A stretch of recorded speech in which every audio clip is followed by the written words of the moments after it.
네, 신성델타테크 주주 여러분들 반갑습니다. 강프로입니다. 자, 오늘도 신성델타테크에 대해서 제가 이야기를 드릴 텐데 내용, 굉장히 중요한 내용을 이야기 드릴 테니까 잘 들으시고요. 무엇보다 오늘 집중해야 되는 건 기술적인 내용에 대한 부분이고요. 제가 지난주에 이야기를 드렸던 대로 역배열 구간에서 주가가 계속 하락 중입니다. 아직 반등에 대한 움직임이 나오지 않고 있기 때문에 그 반등이 나왔을 때 어떻게 해야 되는지, 그렇죠? 누구도 저가를 알지 못하고요. 누구도 고가를 알지 못합니다. 하지만 나오고 난 다음에 우리가 수익 구간에 있다면 뭐가 나온다? 수익을 보면서 나올 수 있다. 어떻게 했을 때 확인을 하고 해서도요. 자, 그럼 지금 중요한 내용은요. 철저하게 가격에 의해서 매매를 하자. 그리고 초전도체에 관련된 내용으로는 절대로 연관지어서 생각하지 마세요. 그리고 초전도체는요. 세상을 바꿀 만한 그런 물질이에요. 물질인데 LK99가 초전도체가 아니라고 거의 뭐 확정이 나 있는 상황이고요. 여기서 뭐 무슨 교수 이름 내가면서 또 지들끼리 싸우고 있는 거잖아요. 뭐 CCS로 만에 막 그러면서, 그쵸? 아니, 학자들이면 학자답게 해야지. 뭐 여기 왔다 저기 왔다 뭐 방구석에 뭘 했다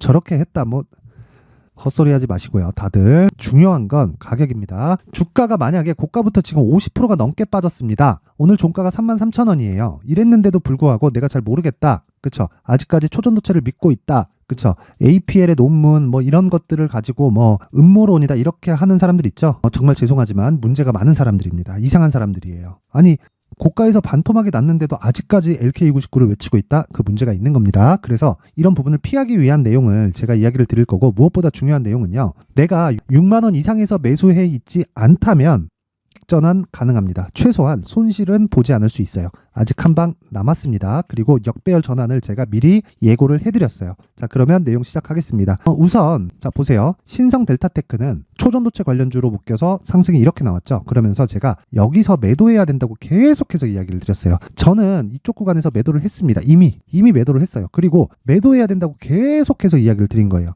왜 이야기를 드렸느냐? 초전도체로 인해서 주가가 6배, 7배씩 이렇게 올랐는데 이걸 인정받으려면 실적이 나와야 되는데 초전도체로 인해서 아직까지 실적이 나올까요? 안 나오잖아요. 실적이 나오려면 두 가지 중에 한 가지는 필요합니다. 첫 번째, 정부 정책의 방향이 이쪽으로 가야 된다. 두 번째, 대기업의 투자가 있어야 된다. 그쵸? 근데 그 두 가지 다 지금은 없죠. 그쵸? 뭐 삼성에서 이것 관련된 연구를 하고 있다. 하고 있는 거지. 그쵸? 하고 있는 거지. 당연히 삼성에서는 여러 가지 방향으로 펼쳐서 하고 있는 거죠. 다음을 준비해야 되니까. 삼성에서 2018년도에 5대 신수종 사업을 발표를 했단 말이에요. 그때 무슨 얘기가 나왔냐면 AI 투자한다. 그쵸? 그리고 반도체 투자한다. 그리고 디스플레이 투자한다. 그리고 한 가지 뭐더라? 기억이 잘 안 나는데 하나는 기억이 나거든요. 이게 바이오예요. 바이오.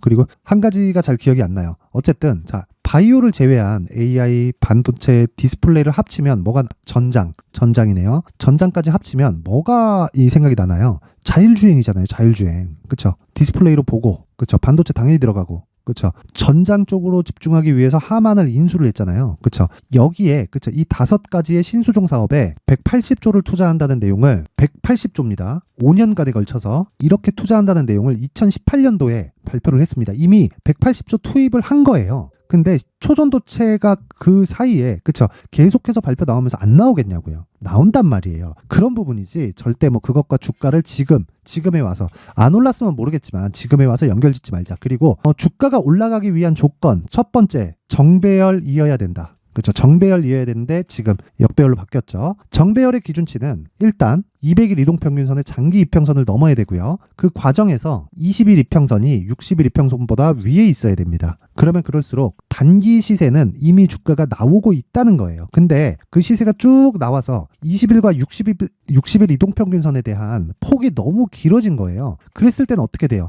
조정을 받을 수밖에 없어요. 그래서 매도를 하라고 했었던 거예요. 왜? 주가 프리미엄이 붙어 있으니까. 이걸 인정을 받으려면 이렇게 횡보를 하거든요. 이렇게 바로 가는 게 아니라 이렇게 횡보를 할 때는 어떻게 되는 줄 아세요? 고가에서 60일 이평선이 쭉 올라옵니다. 어떤 방식으로든 이격이 줄게 되어 있어요. 이거는 생각해 보세요. 이동평균선은 뭡니까? 가격들의 평균치예요. 그렇죠? 이동한 가격들의 평균치. 그래서 이동평균선을 A라고 합니다. 무빙 에버리지 평균이에요. 움직임의 평균입니다. 그럼 가격이 남겠죠. 그 가격의 평균치예요. 그러면 생각해 보세요. 제가 지난주에 역배열로 바뀐다라고 이야기를 드렸던 건 왜 그래요? 이제 고가에 대한 부분이 빠진단 말이에요. 근데 60일 이동평균선은 고가에 대한 폭이 훨씬 더 많잖아요. 그쵸? 여기까지 보면 대충 요 정도인데 60일 동안 이 고가 빠져야죠. 이 고가 빠져야죠. 60일 이평선은 늦게 꺾인단 말이에요. 늦게 꺾이기 때문에 20일 이동평균선, 이미 주가가 꺾이면 20일과 60일 이동평균선의 이 이격도 차이는 뒤집힐 수밖에 없습니다. 이럴 때는 60이평선의 저항을 받아요. 주가가 올라가면. 그래서 올라가는 주식들은요, 62평을 이탈하더라도 바로 땡깁니다. 또는 61이평선을 이탈하지 않아요. 그런데 이때는 왜 먼저 반등이 나왔느냐? 쌍봉을 만들어야 되니까 그래요. 제가 이거 9월 달에도 계속 이야기를 했던 거예요. 혹시라도 여기서 물렸다, 여기서 아직 안 팔았다 하시는 분들은 아직까지 기회 있습니다. 이거 반등 나올 거예요. 반등 나오는데 기술적인 반등이지 초전도체가 뭐 어쩌고 저쩌고, 이 사람들 다 이상한 사람들이니까 그냥 다 패스하시면 됩니다. 그냥 믿고 걸으세요.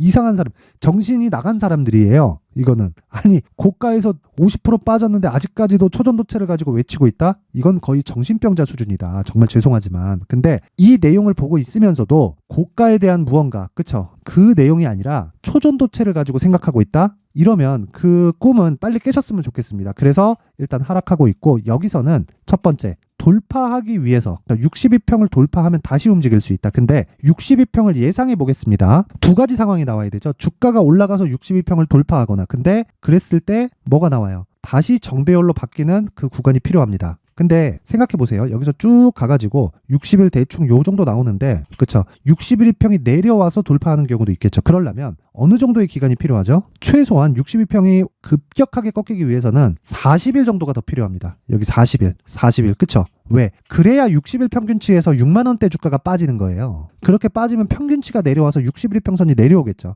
그러면 주가는 빠지는데 어느 선에서 제한이 걸린단 말이에요. 자, 그러니까 주가가 앞으로 40일 안에 반등이 나온다는 이야기입니다. 40일 안에. 제가 그 이야기를 드리는 거예요. 그런데 그 과정에서 반등을 확인했을 때 내가 매수하면 40일 중에 내가 수익을 보고 나오는 구간을 정할 수 있다. 그렇죠? 그러면 앞으로 남아있는 시간은 40일 안에 모든 게 다 끝납니다. 정확하게 이렇게 될 거예요. 그래서 제가 이야기를 드리는 거예요. 가격과 단기 보유 전략이 필수고, 어떻게 이 저가를 확인하는지가 아니라 어떻게 반등이 나오고 나서 내가 매매를 할 수 있는지가 중요하다는 거고, 그 반등이 나오는 부분을 가격과 단기 보유 전략 단 2주 안에 끝내야 됩니다. 자, 그 내용을 제가 19페이지에 걸쳐서 준비를 해놨고요. 무엇보다 중요한 내용입니다. 다시 말씀드리지만 2주 안에 정리가 돼야 되고, 가격이 가장 중요하고, 여기에는 확인이 필요합니다. 그쵸? 주가가 너무 어려운 상황이니까 모든 분들한테 제가 신성 델타테크의 가격과 단기 보유 전략을 공유해 드릴 테니까요. 상단에 있는 전화번호로 숫자 3이라고 문자를 보내주시는 분들에 한해서만 제가 신성 델타테크의 가격과 단기 보유 전략을 공유해 드리도록 하겠습니다. 모두 내용 받아 가셔서 딱 똑같이 적용시켜서 매수하시면 되는 겁니다. 그리고 이미 손절은 늦었다. 개인적으로 2만원대 생각하고 있습니다. 2만원대 생각하고 있지만 그렇게 내려가면 반등폭이 더 커질 거예요. 딱 그 구간만 공략하면 되는 거니까 너무 걱정하지 마시고 숫자 3이라고 문자 보내서 요 내용 가지고 똑같이 매매를 하시면 되고요. 자, 요거 말고 내가 실시간으로 내용을 한번 들어보고 싶다 하시는 분들은 강프로의 무료 소통방으로 들어와서 매매를 하면 되는데, 여기서는 일단 멘탈을 잡기 위한, 그리고 신고가에 대한 이해를 시켜드리기 위해서 제가 계속해서 단타를 진행을 하고 있고요. 자, 신성 델타테크에 대해서 제가 실시간으로 이야기를 하고 있습니다. 오늘 같은 경우에도 그래요. 자, 하락하고 있는 구간에서 이것보다는 상승해서 끝났습니다. 근데 신성 델타테크 2만원 초반의 매수 구간 잡힐 수 있다. 반등 한번 남았지만 끝까지 기다리다 먹겠다. 그쵸? 이거를 제가 2시 25분에 그쵸? 장중에 이야기를 하고 있죠. 그리고 신성 델타테크 관련해서 제가 실시간으로 계속해서 이야기를 하고 있는데, 그 내용을 제가 지금부터 이야기를 드리겠습니다. 자, 하락하고 있을 때 제가, 자, 보세요. 상승하고 있을 때 제가 하락한다고 이야기를 한 사람입니다. 그렇게 할 수 있을 것 같아요. 굉장히 어렵습니다. 그래서 기준이 되는 내용을 알아야 된다. 자, 신성 델타테크 고가는 64,000원이다. 이미 고가 나왔고요. 이제 매도해야 될 때다. 내일 급락 나올 수 있다. 9시 28분. 장중에도 이야기하고 9시에도 이야기를 합니다. 오셔서 멘탈 잡으세요. 단타까지 진행을 하고 있고, 뭐 짧게는 5%, 3% 이런 수익도 충분히 나올 수 있고요. 그리고 시세가, 그쵸? 신고가 구간에 속해 있는 종목 중에서 시세가 붙는 종목들은 하루에 10에서 15%, 많게는 20%까지도 충분히 수익 구간이 있을 수 있으니까 그런 부분, 그런 부분을 계속해서 반복하면 멘탈이 안정될 겁니다. 자, 신성 델타테크에 대해서 내가 멘탈을 잡고 싶다. 그리고 그 구간에서 신고가에 대한 이해와 함께 내가 한 가지 내용입니다. 단기 매매를 하고 싶다 하시는 분들은 상단의 전화번호 확인해서 참여라고 문자를 보내세요. 그러면 강프로의 무료 소통방으로 제가 입장 링크를 공유해 드리도록 하겠습니다. 자, 주가가 너무 많이 빠져서 걱정하실 것 같아요. 그런데 진짜 중요한 내용입니다. 반등 한번 남았고요. 기회 있습니다. 그리고 초전도체 일단 버리세요. 그걸로 인해서 나올 것 같았으면 이렇게 주가가 빠지지도 않았습니다. 그렇죠? 그리고 손절할 구간 지났으니까 너무 걱정하지 마시고 보유하고 있대 내가 매수할 수 있는 구간을 다시 잡자. 반등 한번 남았고요. 고가에 대해서도 명확하게 제가 실시간으로 체크를 할 테니까 상단 번호 확인해서 참여라고 문자 보내시면 됩니다. 항상 시청해 주셔서 감사드리고요. 신성 델타테크 너무 걱정하지 마시고 똑같이 따라 하시면 됩니다. 자, 이제 23년도 다 끝나가지만 매매를 하시면서 스트레스를 받으시는 분들이 있을 수 있습니다. 시장이 항상 그렇긴 하지만 그래도 제 구독자분들과 시청해주시는 분들을 위해서 앞으로 차기 주도주가 될 수 있는 대시세 종목을 준비를 해왔습니다. 단타나 짧은 수익만을 쫓다 보면요, 잦은 손절로 계좌가 망가지는 건 순식간이고요. 그만큼 수익하고는 거리가 멀어지겠죠. 장기간 유지하기가 어렵기 때문입니다. 결과적으로 주식시장에서 돈을 벌기 위해서는요, 어떤 계기를 만들어야 되는데 그 계기는 한 종목에 비중을 실어서요, 수익을 보는 것 말고는 없습니다. 쓸데없이 잦은 매매를 하지 말라는 이야기고요. 그리고 한 종목에 비중을 실을 수 있어야 된다는 겁니다. 그런데 이 비중을 실는 과정에서 성장 산업군에 대한 이해가 필요하다는 겁니다. 이 부분을 반드시 기억을 하셔야 돼요. 자, 이런 성장 산업에 대한 구조와 제가 앞서 말씀드렸던 신고가 그리고 선반영 구조에 대해서 이해를 했을 때 이런 매매를 할 수 있게 됩니다.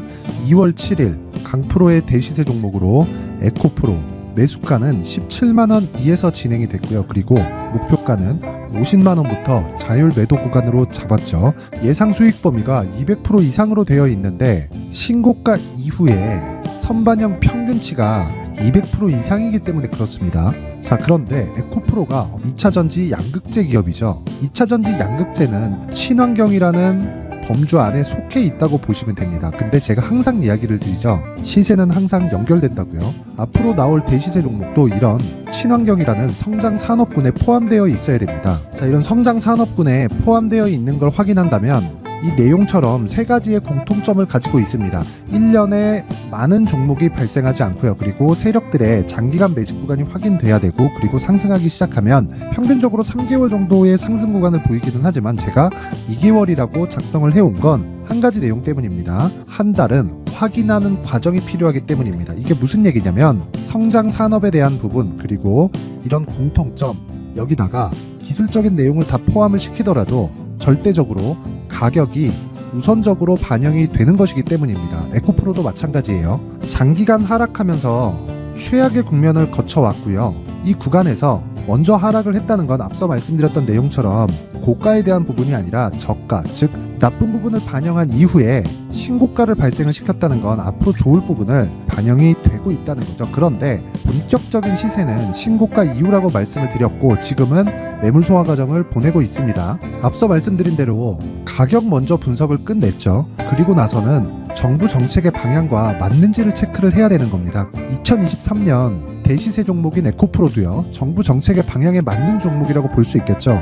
물론 이런 종목들도요, 신고가 이후에 시세를 낸다는 건 반드시 기억하고 있어야 됩니다. 자, 이런 내용을 토대로 23년 상반기 에코프로와 같은 대시세 종목을 준비를 해왔습니다. 자, 하반기 대시세 종목은 영상 상단의 전화번호로 대시세라고 문자를 보내주시는 분들에 한해서만 공유해드리도록 할 테니까 영상 상단의 전화번호 확인해서 하반기 대시세 종목으로 큰 수익 내셨으면 좋겠습니다.